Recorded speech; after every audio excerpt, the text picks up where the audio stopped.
I'm 21-year-old Robin, and I've been playing Counter-Strike for some time now under the handle Eisbär. Which team should I pick, terrorist or counter-terrorist, huh? Let's see. Eisbär is polar bear in German, and I chose the name after a song by Groove Zone called Eisbär. Yeah, so just a brutality of Counter-Strike, the polar bear. I actually first started playing Counter-Strike in college at UC Davis, my freshman year. It was a big thing on college campuses. People played it between the different dorm halls and things like that. It was really competitive. People played for money and this and that. Oh, oldest trick in the book. The friend gave it to me and was like, hey, you know, let's play, you know, get good at this, and we're gonna play these people in our dorms for money.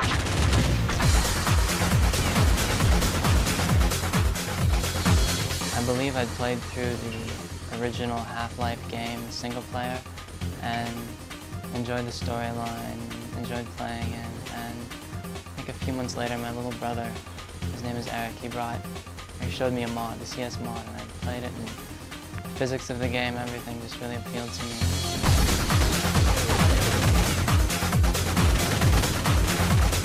When my friend told me about Counter-Strike, I didn't really take that much interest into it. I didn't even know about playing online or playing with other people online. And I just decided to give it a try, and I got hooked. Like after maybe an hour of playing, I got hooked because you actually do need to aim and you actually need to have some kind of skill.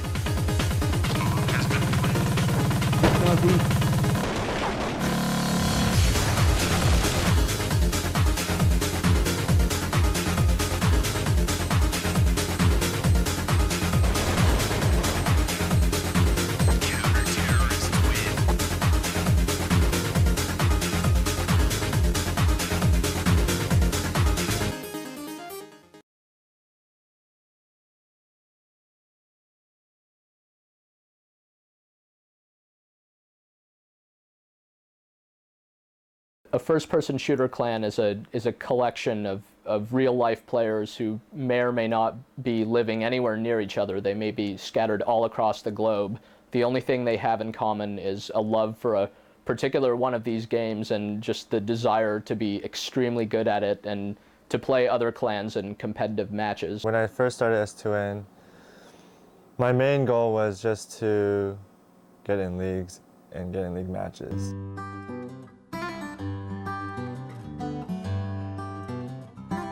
We decided that S2N should be, like, most important, the people who we should recruit as friends or family members first. You know, that's what S2N is all about, because S2N is like a big family where, like, we know each other and, you know, we're having fun, feeling comfortable with each other. We're serious about Counter-Strike. Even though we're still new, I guess, as a team, we're gonna get there eventually. Being the leader of the clan taught me a lot of things about politics. Everyone has different ideas about where the clan should go and how it should be run. I was really surprised as to the responsibilities of being leader. I had no idea. I mean, the time commitment was really heavy. When I went online, when I went on my computer, it wasn't to play the game anymore. It was about organizing the match, the next match, or reporting the scores for the last match. T-Dog, I don't know exactly why he's so interested in making sure that everything runs smoothly, but that's what's kept S2N together, and what basically brought it from just one clan that started in one server and just played amongst themselves to a clan that competed in leagues and really is trying to step up to the next level. Getting 10 random people from across the country, you know, to come together and play under a set of rules. I enjoyed doing that, and that was like one of my main jobs as a leader. And I enjoyed watching them play a match. I would be watching and see that, you know, well, they're playing because I was able to get them together and play.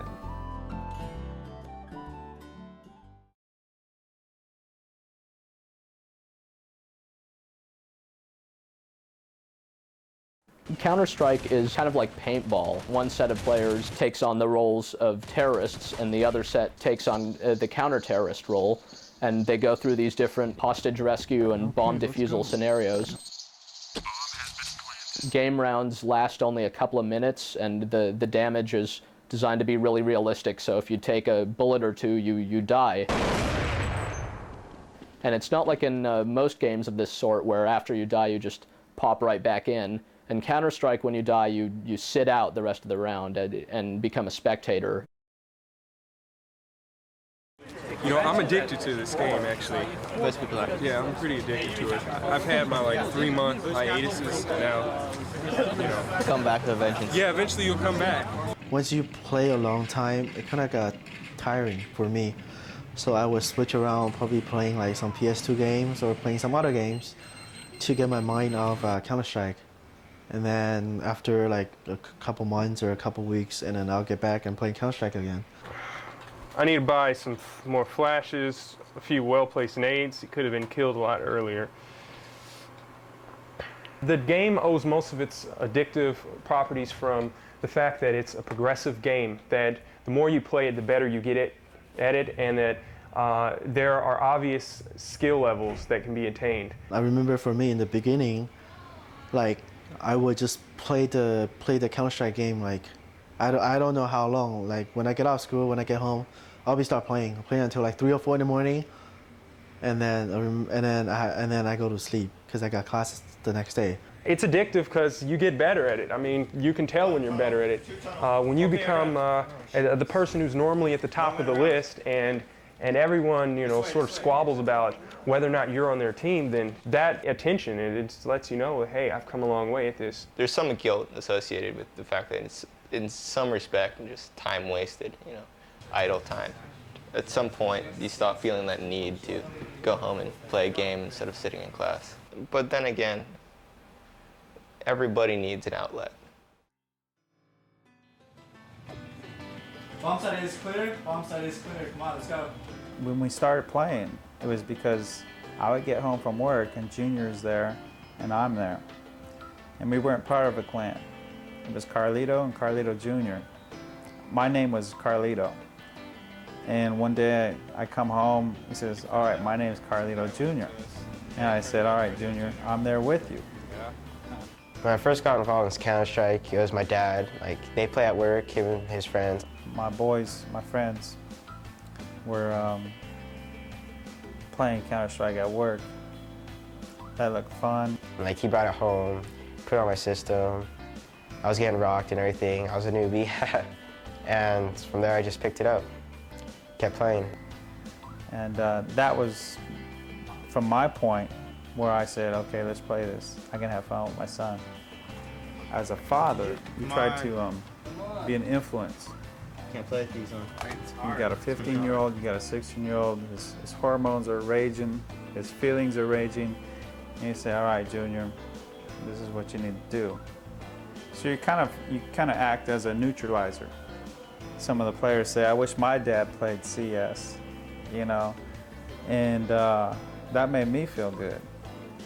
But it turned into something where, all right, Carlito Jr. is going somewhere, but I'm still having fun. Bottom line with teamwork, don't get overconfident.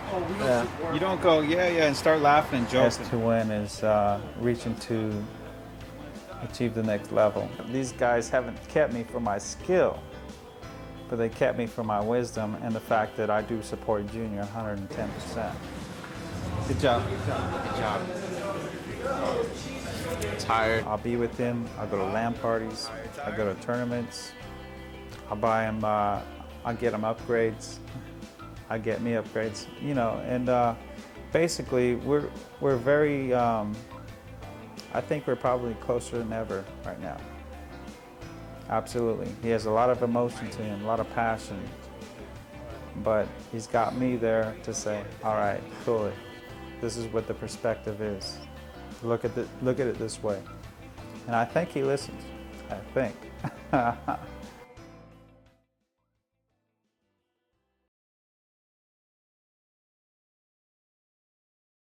You step into Counter-Strike and you kind of feel like, what you're doing matters. There's that social interaction where everyone's interrelated, everyone's counting on each other.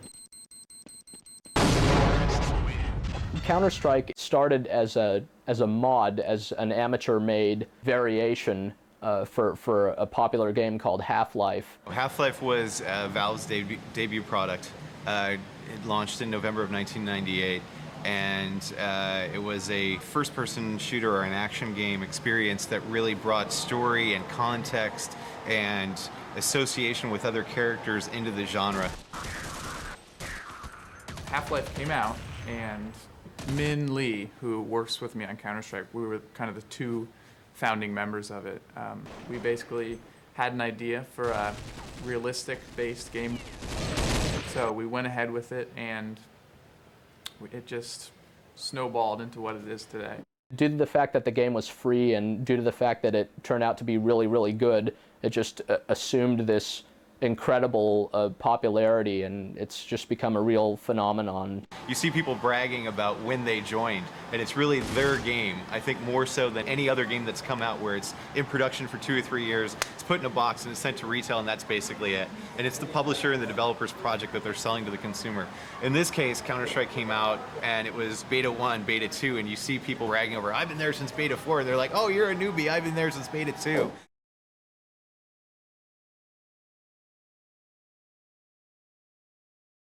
The first thing I always think back about when I see 1,000 people at once playing a game that you've had such a big part in is we look back to 1999 when we put out our first beta of Counter-Strike. I was 18, senior in high school, so we were pretty young back then. We didn't expect anyone to play it. We just wanted to play it ourselves. It's been a constant evolutionary development process that's just made the game better and better.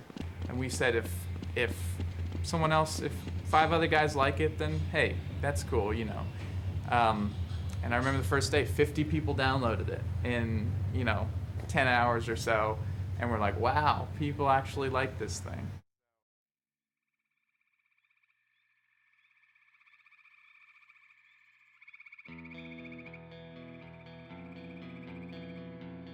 The beta versus the recent game, they're completely different games. Completely different games. There are more creative possibilities.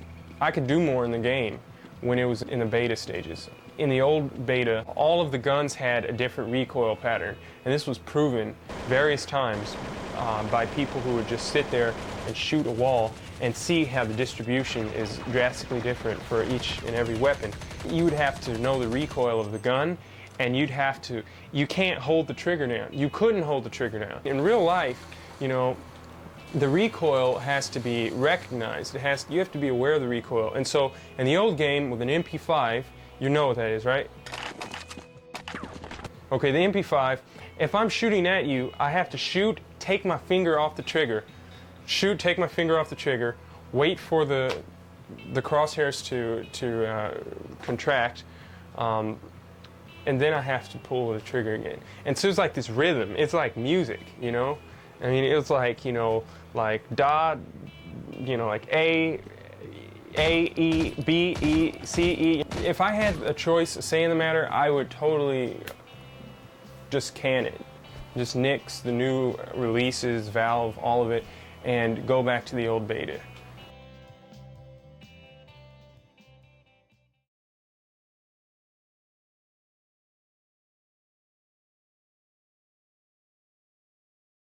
Everyone is always saying that they love Counter-Strike because it's so real. It's not real. I mean, it's not like real war. There are no civilians who are getting, killed and maimed. It's like this clean world that is not very real. Velvet Strike is a collection of anti-war graffiti for use inside the game Counter-Strike, and it's also a collection of ways to intervene with online gameplay. As a terrorist, spend all your time being chatty and constantly try to reopen negotiations with a counter-terrorist.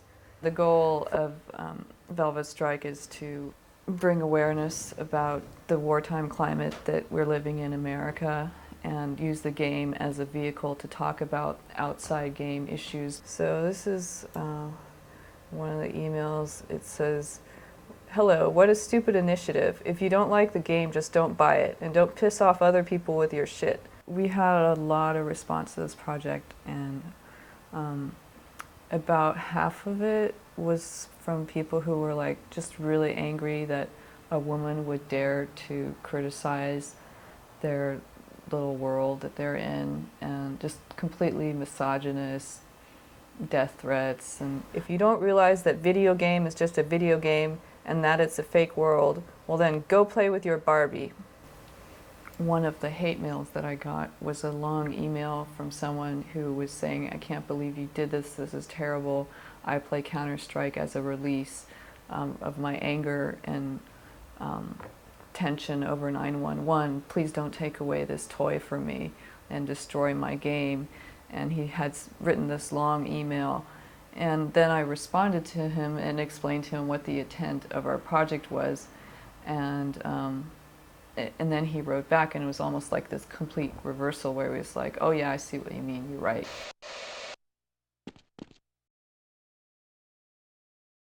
One thing that's been a real problem for the game is that a lot of people have figured out how to hack it, how to cheat in it, to the point where it really ruins the experience for the others they're playing with. You know, you'll be playing and there's some guy who's magically able to kill everyone around you, you know, because he can see through walls.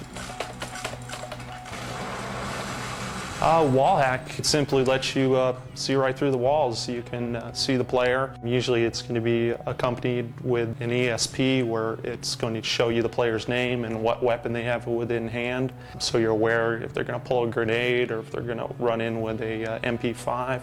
As far as cheating in the online community goes, I would say there's two levels of it. There's people who are cheating for their own personal gain, people who actually use cheats in leagues and competitions, be it for cash prizes or just for seeding at future events. Cheating? Thoughts on cheating? It's just the stupidest. I don't understand why people would cheat, especially in competitive games, because it's like doing something where you want to go, yeah, we won, but you're like, oh, I had to cheat to do it. I read from time to time on some of the anti-cheat sites where some guy that's been a really good player, well known for many years, suddenly is caught cheating. I've often thought about just joining a clan just to become a regular member and then wait until they're in an important clan match and turn on a cheat and just them kind of get defaced, or suddenly everyone's looking towards them. Wait a minute, this clan has been a legit clan for so long. Have they actually been cheating this whole time because you found this one member cheating during their match?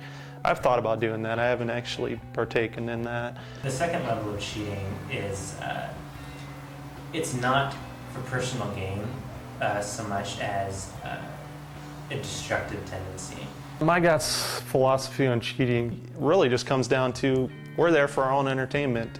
You know, your misery is our fun. You know, cheat or no cheat, I'm gonna find a bug in the game. I'm gonna find something that isn't gonna make you happy, especially in a team-based game. You're gonna want me to play as a team. I'm not gonna play as a team. Cheating is the easiest thing, of course, for Counter-Strike. Everyone thinks the minute you're cheating, you know, hey, that's not fair. That immediately is gonna piss them off. But if that doesn't work, there's other ways as well. It's just, you know, the way you are. You enjoy it because that's who you are. We're the true evil of the game, you know. I mean, you can play a game where it's terrorists versus counter-terrorists, you know, whatever. Most people still see it as just a game. One team is no different than the other. But, you know, you get someone like me in the server, and suddenly everyone is going to gang up just to try to kick your ass. I've been on a server where I'm on one team and my whole team isn't even with me because they know who I am, they know what I'm doing. You know, they follow me around the whole game and try to get in my way of my shots. You know, I love it. One thing that cheating does is you know, force the community to really act as a community and to really be attentive to, you know, people that might not be being honest. And also it keeps the developers on their feet in terms of developing better and better technology to prevent cheating. Somebody out there has to be the one looking for the bugs, looking for the exploits, looking for new ways to take advantage of the game, you know, whether it's Counter-Strike or EverQuest, you know. There's always going to be someone like me within the game, and it only makes it a better game, really, in the end, whether you like what I'm doing or not.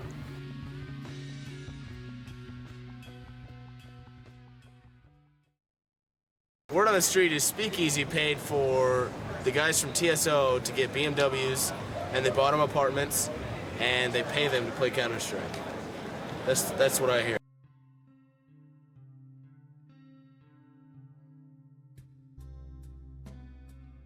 A huge component of the sponsorship for us is just always having a group of really educated gamers to talk to that know exactly everything that's going on with every new product or every league or every this or that, that has some impact on something we might do as a company. Basically using them as a recon force, for information and intelligence, as you might say. From the beginning I played just because I had fun playing Counter-Strike. Each new beta about something different, and I'd play it for a while, wait for the next one. It was the beta 7.5 actually. I found the space server, and I started meeting people that played there consistently, and I got to know people through countless hours of playing with them, and they said, hey, how'd you like to be in our clan? We had a lot of fun. We were all local guys back then, and we'd have small LAN parties and go out for steak dinners, go see movies, stuff like that. From the beginning, TSO was always about friendship, and we really weren't anything above friends. We played for almost a year without any thought of competitive play, and it wasn't until a year went by that we decided, okay, we're going to try to taper both friendship and competitiveness. About a year ago, we got contacted by Speakeasy about a sponsorship. They said they'd like to sponsor us. We all thought at that time that perhaps we'd like to take things to a new level, to a more competitive nature, and so 6 or 7 of us said, okay, let's do that, and we started practicing. Initially, we started with providing TSO with the TSO gear. They have hats. I actually have a hat right here and a bunch.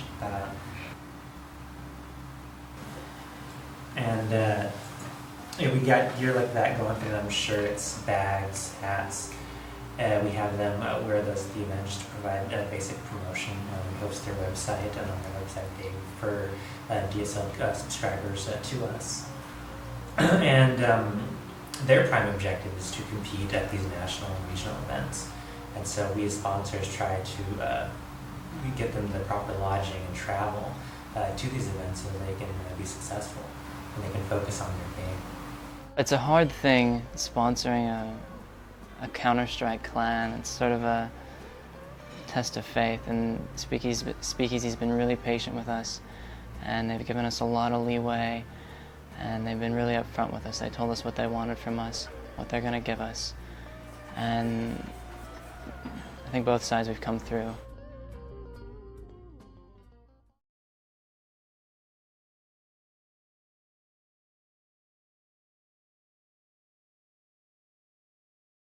I've been into computers my whole life, and ever since I was about 8 years old, I've been making my own computers. My dad said that he'd fund me to build a network in our house, and with that came the idea of having friends come over to play games on the network.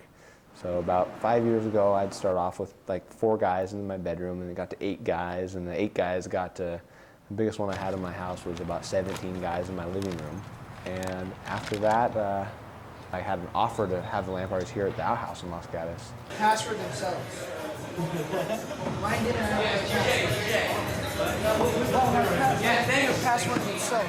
A LAN is a local area network, and a LAN party is where a bunch of guys, and I say guys because it is mostly a male thing, they get together, they all bring their computers, they network them up, you know, using networking cables, and they play these multiplayer games together.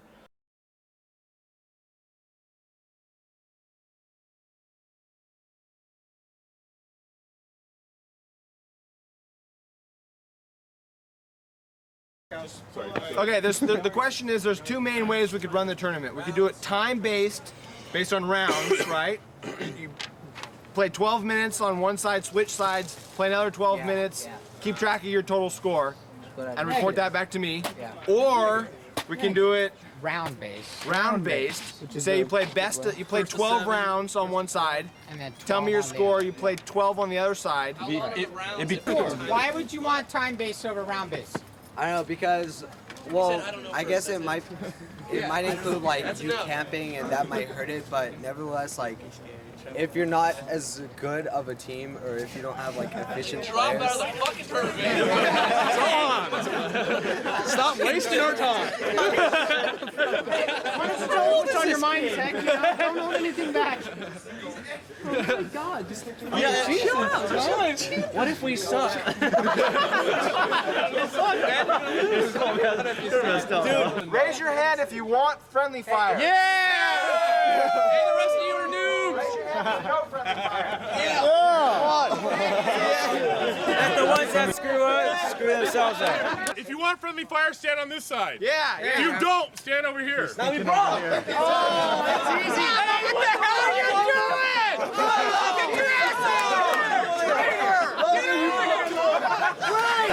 Friendly fire on this side. It's an easy count. This is dog side. What? 12. On or off? On. Friendly fire will be on. Yeah. We're going to start the tournament now, guys. Go to intranet.lgland.net. And there's a link for cheating death at the bottom. It's a required install. And there's also another link above that to show the tournament ladder, and I'll be updating that in no time.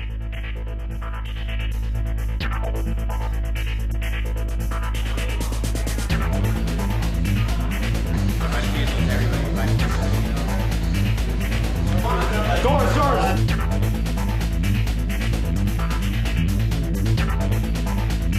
Oh my God.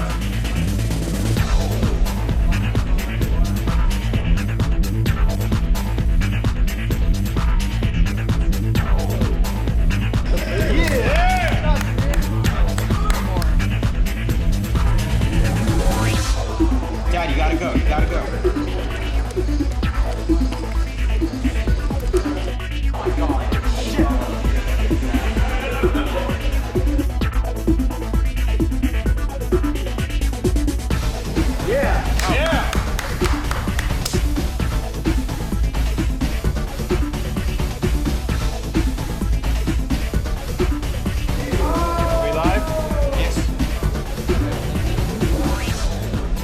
Guys. Go back to the bridge. Zero's supposed to get in the bridge. Better get back.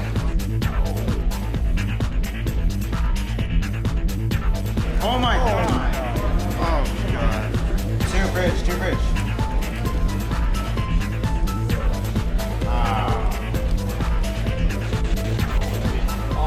From behind. Yeah. Bridge.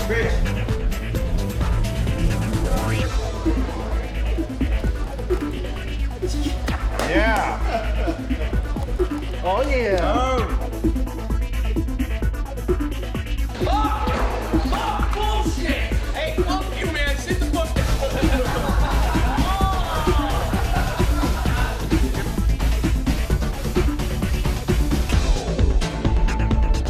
Good job, guys. Good job.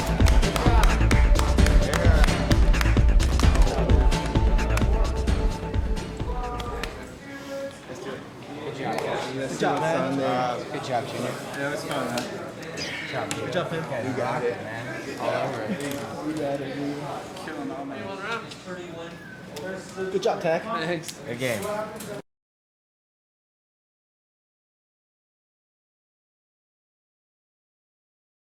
I like to go to CPL. That's my ultimate goal. I've always wanted to go to a big tournament where you can win lots of money. I like to be sponsored and like have somebody backing me up to where I can play 60 hours a week, 80 hours a week without worrying about my family, where the money is going to be. It's my car. When I want to buy WRX and put the on the license plate Infinity DXM and Counter-Strike logo on it. Yeah. I was born in Bellingham in 1978, and we moved to Chile. My dad's a missionary over there, and first 10 years of we were there, we were under the dictator Pinochet in Santiago, Chile, and it was pretty intense. There was a lot of bomb threats. We would hear explosions, and the school was tear gassed by terrorists. Spider-Man. I got that in Cali. Just a memento of our S2N get together. Yeah. Yeah. We met at a processing plant. I was dumping berries into the machine, and she was picking the berries out that were bad. And I would stare at her and make googly eyes. Yeah.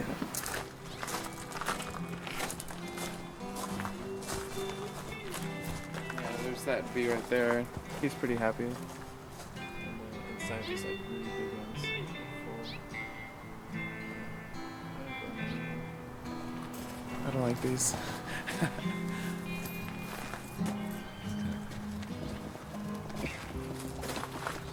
It's our home.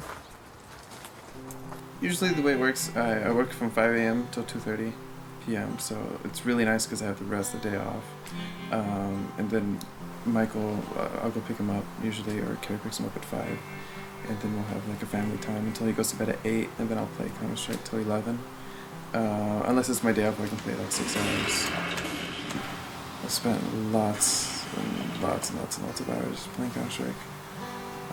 When I could have been doing something else, you know, another job, making more money, but everybody's got their hobby. And that's what I want to do, is play games. Hearing what they can make as far as game testers, which is basically what he wants to do, it's a great job. I mean, job security, you're pretty much guaranteed a job with a big wig company because there's not really any small ones that make it anywhere. So, you know, if he could get into a job like that, I'd be totally for it. So you probably don't know any or many gamers that are married. I've had to get used to the fact, you know, that there's definitely a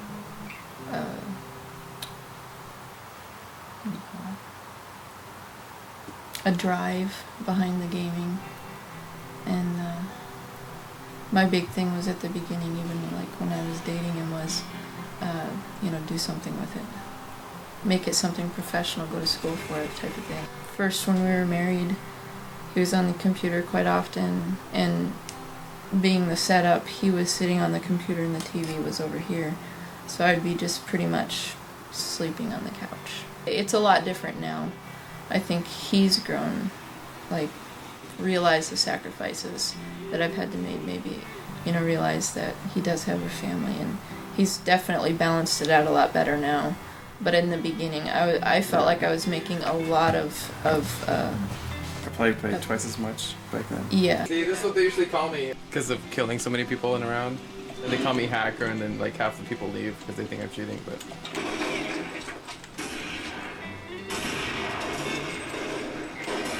Oh, man. I don't necessarily like it when Michael, our son, is around because, you know, the shooting and stuff like that is, I don't consider it a really good influence, but I guess I can't really keep him away from it. Holy cow, 9 kills. Check that out. Yeah.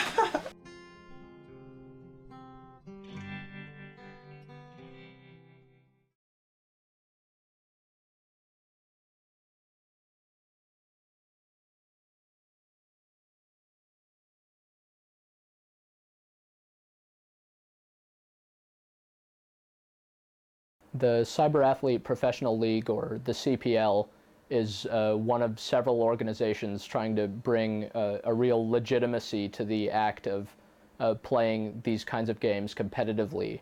As the name implies, they're trying to turn some of these players into real pros just by you know, rewarding them for their skills at these games. Literally through pretty substantial cash prizes. Playing in a LAN environment just completely changed my view of online gaming and online competitive gaming, online leagues. You didn't have to worry about cheating at a LAN. You didn't have to worry about ping differences or miscommunications because the person is sitting right next to you. And when I thought about the CPLs, I thought, well, that would just be the LAN tournament times 1,000. And so that was the goal. That was the dream. And I wanted that to happen.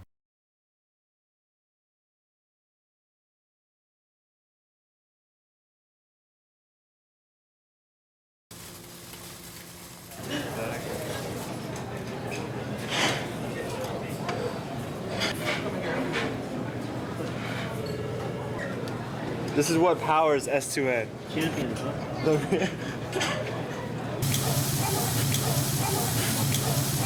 It was important for me to come from Seattle to play with the team, to get to know them, see who they really are. My wife knows all my friends' names by their nick. She doesn't know their real names. She's like, Trill, get over here. Or I call my friends up, and their parents don't know their nicks. So I'm like, yeah, is Tugam there? He's like, what? I had to take a whole 2 days off of work. I had to pay for the airfare. It was like $165. My wife and kid are home. They wanted to have vacations. We really don't have that much money, and so it's like a huge expense for us to come here. We have a lot of bills and stuff. So time away from family, a lot of money we're going to spend over maybe $400 just to be here. Good, we're What playing together. do you have to do in order to qualify?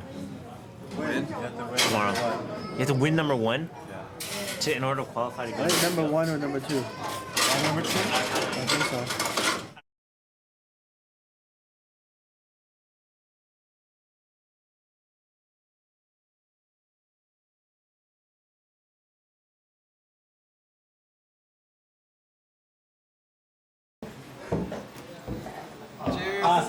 Sorry. Close my eyes.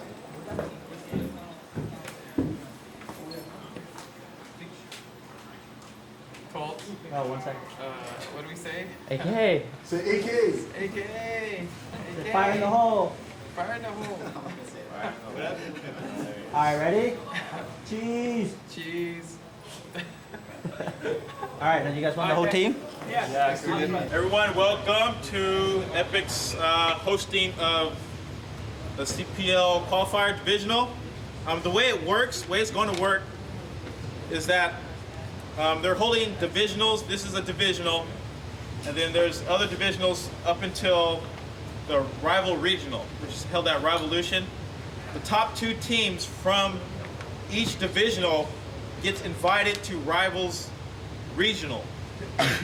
The 2 winners of that regional get the tickets and the money to go to the CPL in Texas and get the auto berth that starts in the 64th rung. After this, we'll give the winner $500 auto berth to rival. The second place will get the auto berth, and then third place will get a handshake. That's pretty much it. Let's have some fun. I don't know, I think there's 4 clans here. Yeah, so it's not gonna last 4. So after it's done, you guys go play, have some fun. I don't know, my heart's pounding, but I've got confidence in these guys, definitely. I feel good. It's the first time all 5 of them were together, and online, usually they're unstoppable, so looking forward to it. Well, going into the game, going into that tournament, I felt really confident. I thought we would be able to bring something home, and so I had high hopes. And sitting there, and when they were getting ready to play, I thought, this is it. We're actually gonna make it,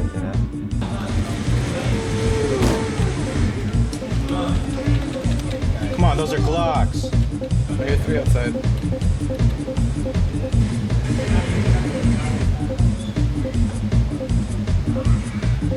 Outside.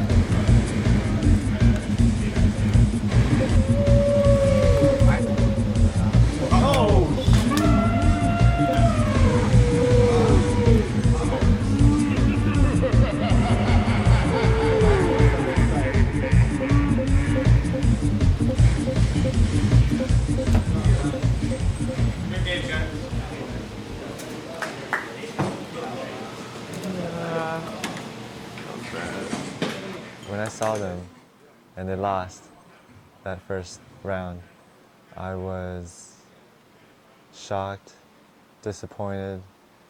I kind of wanted to play myself. I wanted to just grab the controls and do it myself. And I kind of felt helpless sitting there. And I felt like, we came so far, and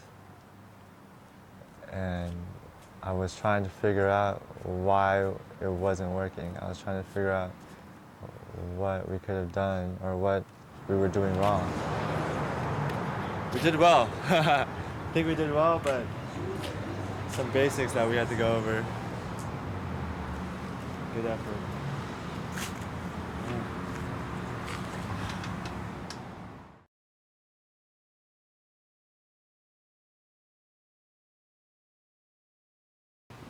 We've been working pretty hard on our strats and stuff. So disappointing. What do you think? Well, I mean, we tried our best already. That's probably the best that we could get against the R team. I mean, seriously, out of all these 4 clans right here, to tell you the truth, we're like that to the worst, seriously. That's true. You know, Tough, PF, and DR. I mean, DR is one of the best teams in the last tour. And then now Tough is here, and PR is here, and PF is here. I mean, yeah, it's good. I mean, we're only main. They're all invites. Yeah, you know. yeah. And I believe we tried our best, and even though we only won 2 rounds, but I know they did their best. They did a good job. They put up a good effort. I was still proud, you know, to represent the way we did. And I think that there's always a next time. You know, there will be a next time. And we're not quitters. We're definitely not quitters. It might be one or two times a year event, but we'll be there next year or the next year or whatever.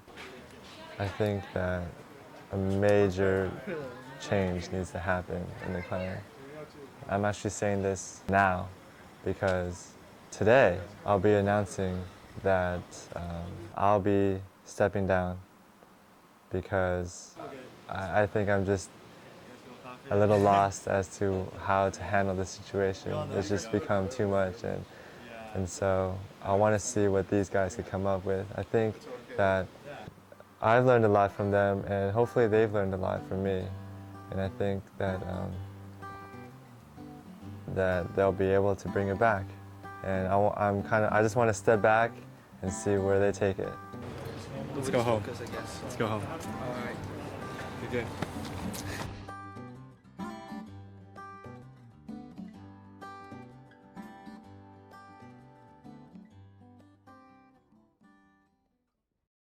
Some people think that the best way to explain computer gaming to the media is by going and showing the numbers and saying last year this was, you know, 10 billion or 11 billion or all that. This year is going to be a 20-some-odd billion, 25 billion or whatever the number they're projecting for this year, which will be another record year for the industry. But that really doesn't reflect the cultural aspect.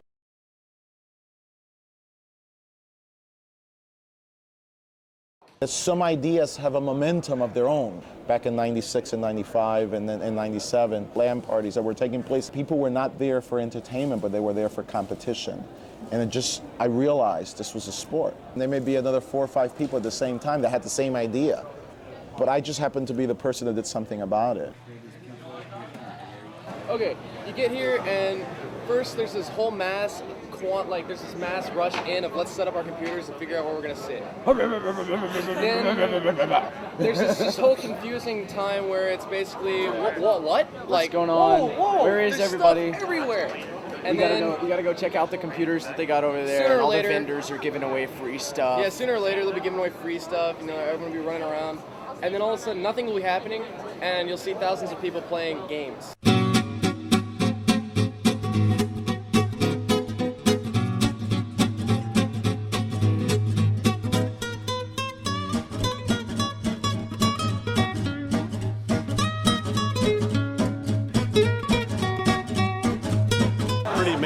Experience.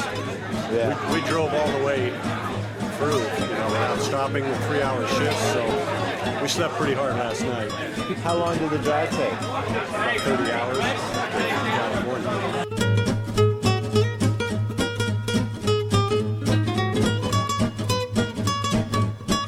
Tell me the object of the game. How's it play? What's it called, first of all? The game is called Counter-Strike. It's offensive versus defensive. You're trying to counter-terrorists. You're trying to prevent the terrorists from planting a bomb. There's a clan called Dash Dash Dash from San Antonio. It's a local clan. Dallas, Texas. Springdale, Arkansas. Indiana. Rhode Island. I'm from Holland, but the rest is from England. Scotland. The UK, we'll leave it there. Oh, we're here from Norway. Brazil. Sweden. Australia.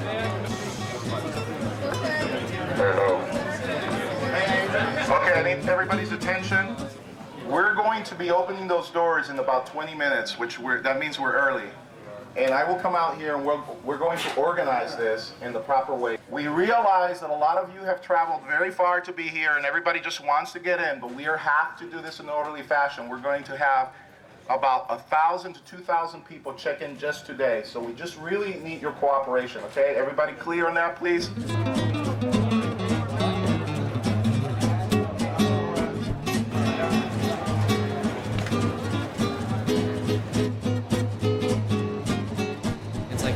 The city and a whole group of people, and you can connect with them as soon as they hear you. It's almost like a family sort of. Everything here my wife made. We got the peanut butter brittle right here, right? Yeah. Homemade. What's this over here? It's something mint. I'm not sure Bev made it. My wife spends probably about 5-6 days sometimes. Last time she spent like 2 weeks making stuff to bring down here. And she hooks up the people that run the CPL. And I've been coming here since '98. More brownies. What this game is all these elite guys, okay? We all have to use pistols. And the girls can use whatever gun they want. So, yeah, before it was knives, we could only use knives, but they've allowed us to upgrade to pistols. And we're doing relatively well, but they're still killing us because they can use whatever weapon they want, and we can only use pistols. I really hope that more females take action in this game because you get to kill males in the game. You take all your frustrations out on the guy characters, and if the game's sexist, there's not one female character in there. Yeah. So if you wanted to change something, you'd put a girl terrorist in it? Maybe not a female skin because everybody would pick it, even the guys. But, maybe a map that would be easier for female gamers to get started on, something that more feminine to their idea, and I know that's really stupid, but... I'm curious what you mean by that. Like a daycare, making a daycare like a hostage rescue map or something, something that females can kind of understand, or like a dog pound. It's like your people, it's just you belong here, I don't know, it's really weird. It's kind of like the Bumblebee girl, in that, what was that video? No Rain? Yeah, the No Rain video. You have a little Bumblebee girl, she's like all lost through that whole video, and then finally at the end of it, she finds all the other bumblebees out in the field, well, this is our bumblebees, this is our people, so. Damn, I brought everyone's shit. Scott, how many people did you hear? Our first actual competitive CPL was the 4-year event when we brought our computers down and we came to play. We weren't really so prepared, but we went competitively, not just to play for fun, but to play to really win. And I don't know, I think we took 17th place or something despicable, but it was a good learning experience. And 6 months ago, we went to the World Championships and placed 6th. And that was kind of on and off practices, not too intense. And then the last 3 or 4 months, we've been training really hard for this event. It's here to win, that's all I care about is winning. Can't say I care about, the money's nice, but I don't give a shit about the money. Yeah. I just like to win. This is where it's at, the best competition. I mean, train all year for this. This is what you get. This is what you're here for. Here to win, to play the best. This is this anxiousness. This is everything just leading up to the tournament. It's just, this is being just this feeling of can't wait to play, but you're kind of like nervous about it. I just kind of want to get in there and just start playing. I can't stand standing around like this. It's this. I just can't wait to play.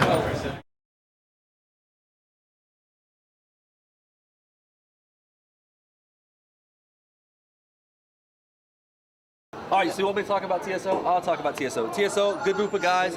I like TSO. TSO is very, very overrated. TSO is going to go down. They refuse to play us on land because TSO is cowards. It's all about image. No, seriously, it is. It's all about image.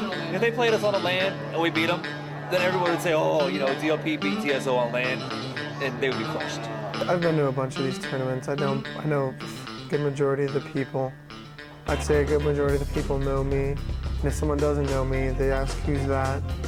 And it's kind of like, it's not the greatest feeling, but because, a lot of those who's that's not a good thing, or who the hell, I hate that guy.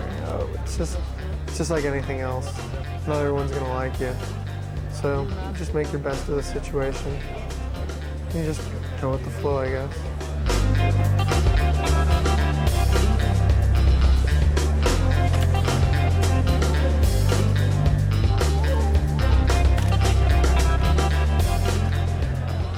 So who are we playing?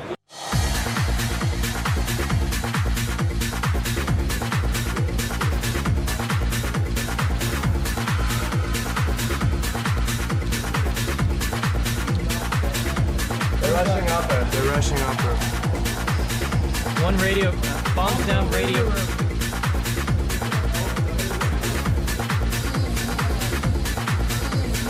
Falling back. There isn't one in the radio room. I'm going to the window.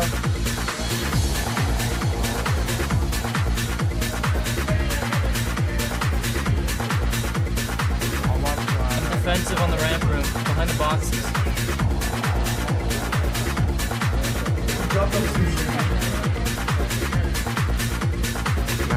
They're coming this way. Bombs down here.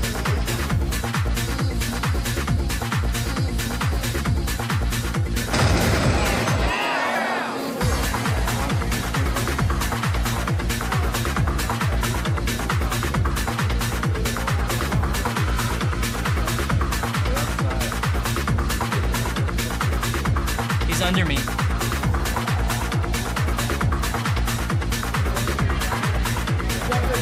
They're in the warehouse.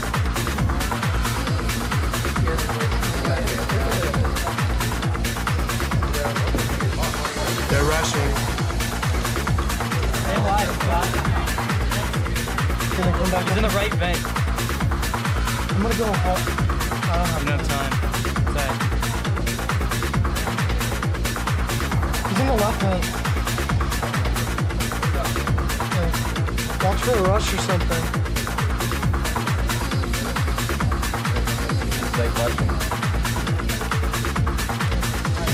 Behind the red box.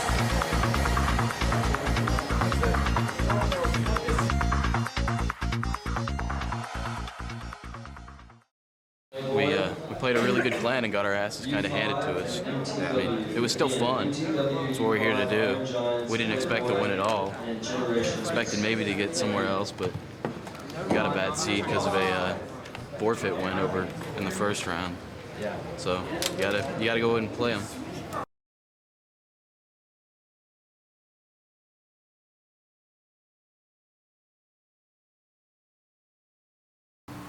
Right now, there's this new Uber team here in the U.S. It's called 3D, Dedication, Desire, Discipline, something like that. And they're considered right now to be one of TSO's prime competitors at this upcoming event.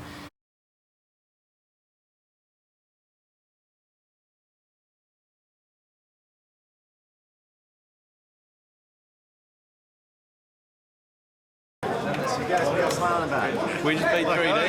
Who's 3D? Why is that such a big deal? Well, this is our first CPL, and 3D have just been around for a long time.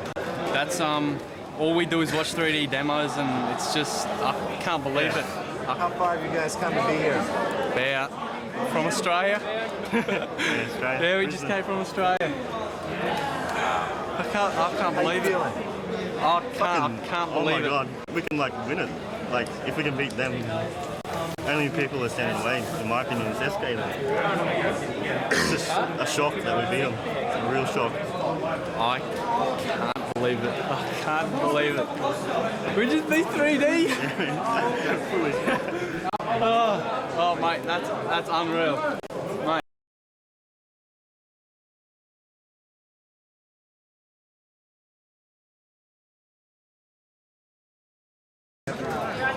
Yeah, I'm gonna leave now. I'm gonna watching you guys on the big screen.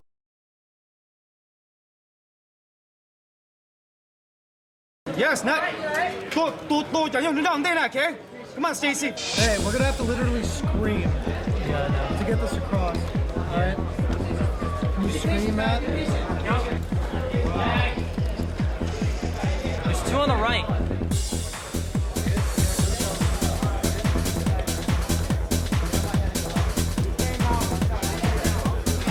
Come back, guys. Go back. Flip, you should go back.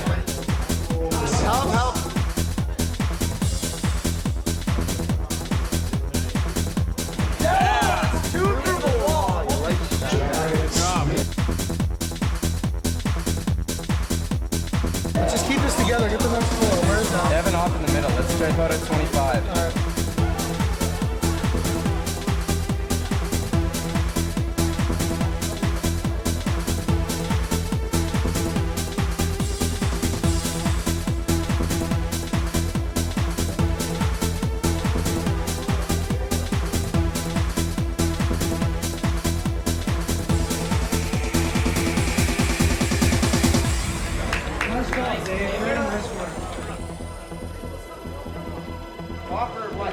Give me up, give me up. Thank you.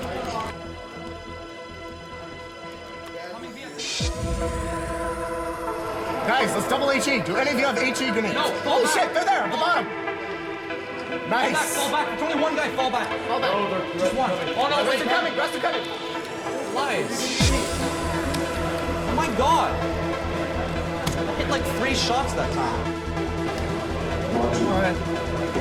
Do the same thing again, just really nice and slow. We did that the first time we actually were together. Get the next 4. Me and Matt are coming out. Where's that?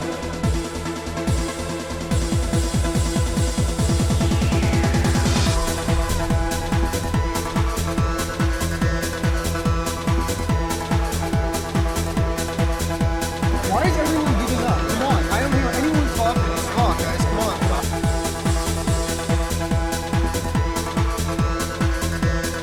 I'm gonna go to the first round. Get ready.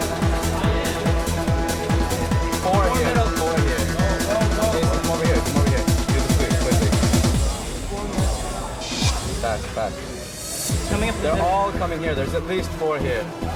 Hey, if you boot up, Yeah, they're all there. They're under me. Yeah, come over, Scott. Come over. Everyone get over here. 5 people. Who's watching the hall? Who's watching the hall? Someone needs to watch the hall. I have it. Yeah, no. Just sit there, watch the middle. I'm watching the monster hole from, or dark hall from the monster hole. Back, go back. What? How about on this one? Go over here, Razor. In case of flanker on this one.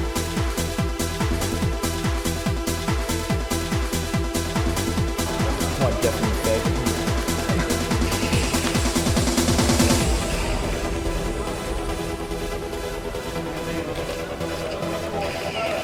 Nice try, man.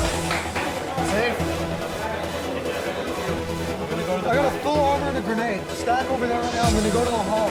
I'm gonna go to the hall and come back. You have an MP5? I have an MP5 and full armor. Yeah. Use your HE.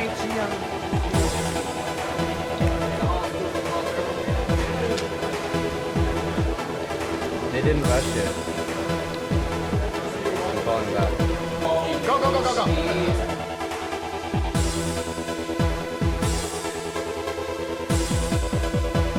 They're going too slow. Let's just hide. That works better. Alright, I'm gonna nade. He was in the middle. There's one going to the hall. Getting it, just hiding it like we did before. It sounds like they might be moving back. They're trying to kill me. They're just spamming. They don't know what to do.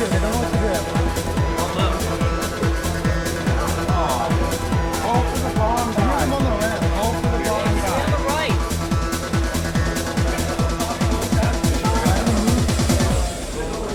They're coming here. Hide, you guys. They're all here, probably. They'll never get the bomb down. Get the bomb, guys. Run away. Alright, just come back here. I have a bomb. Just run, they're out of time. The flat table would be nice. Yes! Nice job. Nice job, guys.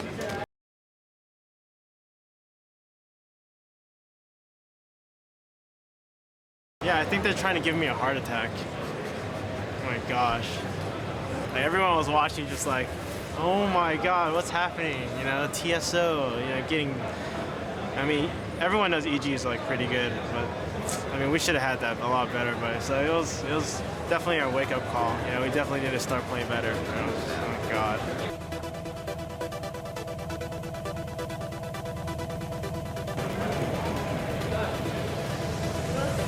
Yes! Nice! Good job!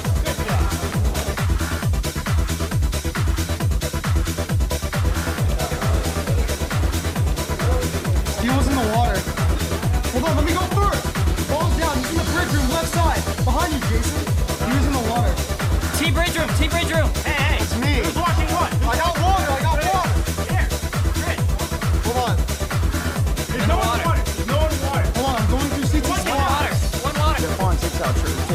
The cannon comes back and just screams steal. We have Young taking out Cannon and Neville over the head with an HE taking out Kim. The bomb is down on the other side of double doors. Yes!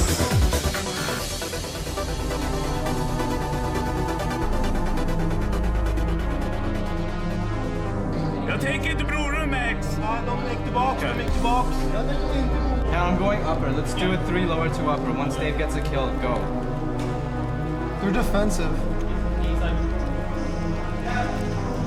You need 3 volunteers up for registration. 3 volunteers. Who's watching flank?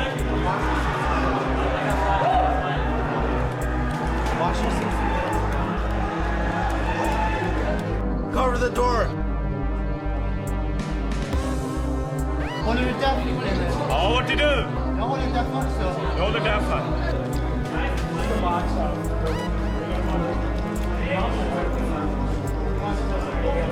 I'm checking middle.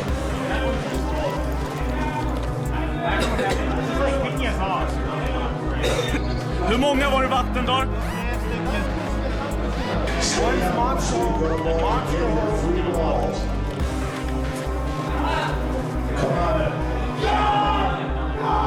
Håll prorum!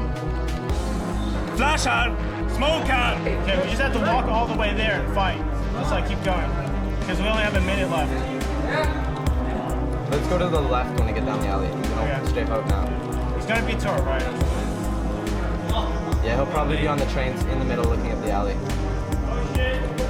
Strafe out first. You want a boost? No, forget it, no time.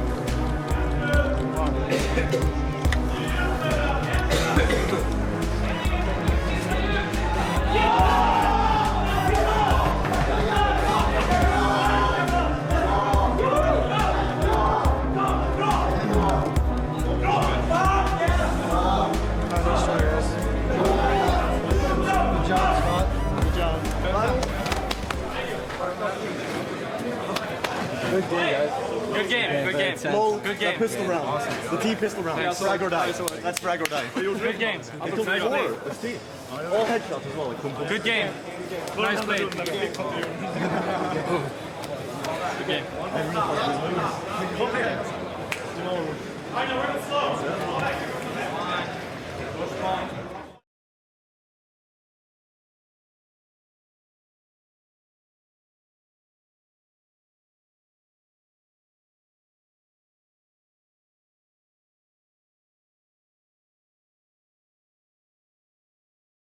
We're not nervous at all. We're really excited. Really, really excited. So we're ready, man. We're ready. And you know, best man wins, right? We're not nervous though. I think we can take these guys. They've been winning all their matches by like 1 or 2 points. You know, real close, 13-11. They've just been squeaking by. Luck's gonna run out eventually. It's either gonna be us or them. So we'll see what happens. Everything came down to the wire, and we were really fighting to keep things going. Stay alive! I think we're best known in the community for our strats. Online play hurt us more than it helped us because we'd scrim clans over and over and over again. They knew our strats, and they turned right around and used our strats against us here.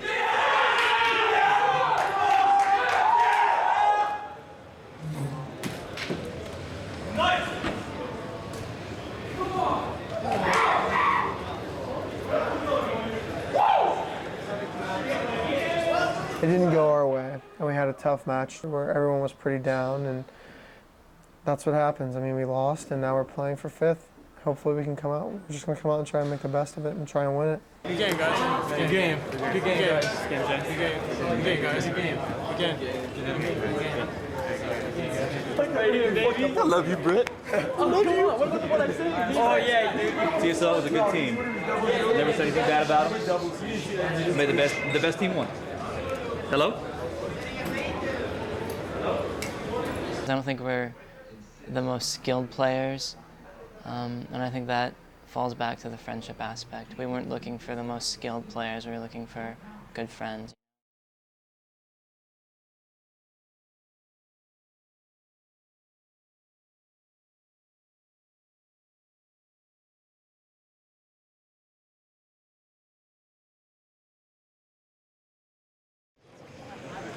Jag flashar över, jag flashar in en över tusen, sen kör vi in. Är ni med grabbar? Ja. Jag flashar. Potte kom. Wait. Flasha Potte. I'm flashed, I'm flashed. Är ni med? Kör. In. En på kant, andra sidan tror jag.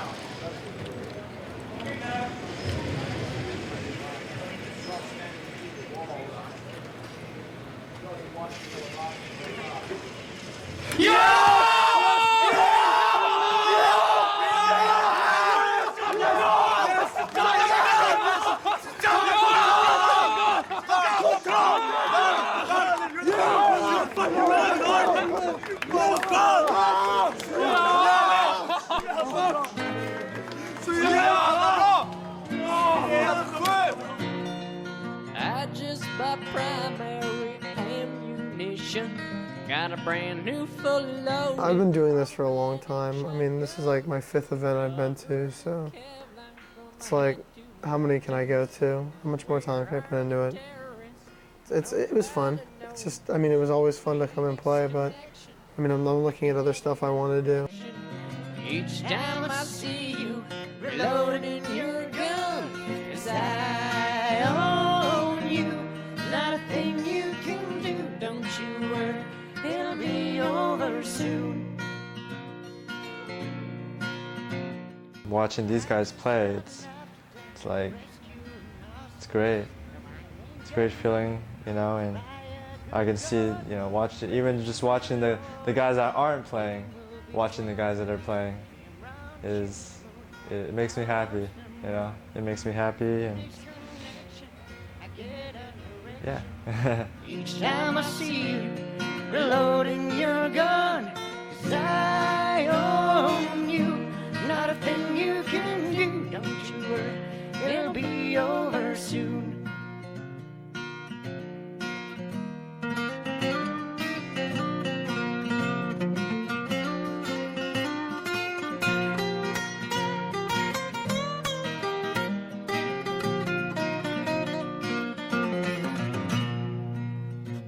But the campers are really dragging this out. With the scopes on full magnified, they got us pinned down. My friend with the stayer just got shot in the head. He peeked round the corner, now he is dead. They're crouched in the corner, why won't they come out? 'Cause it's oh so late. Just kick 'em, it's oh so late. Just kick 'em, it's so late.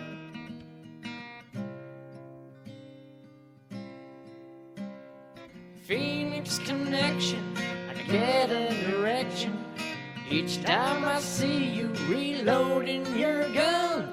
'Cause I own you, not a thing you can do, don't you worry, it'll be over soon.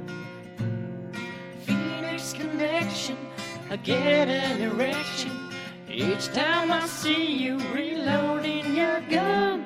'Cause I own you, not a thing you can do, don't you worry, it'll be over soon.